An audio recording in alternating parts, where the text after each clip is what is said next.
राशि अनुसार रंग क्यों रंग राशि को प्रतिनिधित्व करे क्यों राशि को तेरे कुंभ राशि शुभ रंग क्यों रंग व्यवहार कले शुभ फल मिलिबो क्यों देवता को पूजा कले क्यों देवी को पूजा कले समस्त क्षेत्र में सफलता मिलता है।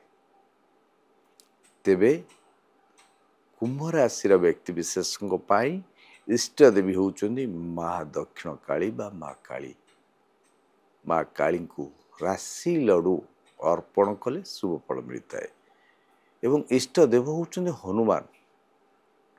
हनुमान को राशि तेल चामेली तेल अर्पण कले शनि अंतदशा महादशा प्रत्यंतरदशा अढ़ेया 7.5 शुभ फल मिलता है।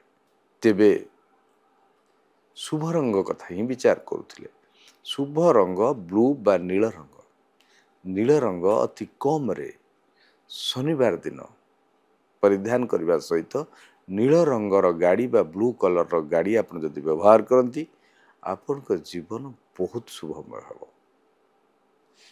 तेबे आपण जीवन रे शुभ रंग भरितब ब्लू कलर बा नील रंग करंतु व्यवहार नील रंग रुहंतु खुशी रे।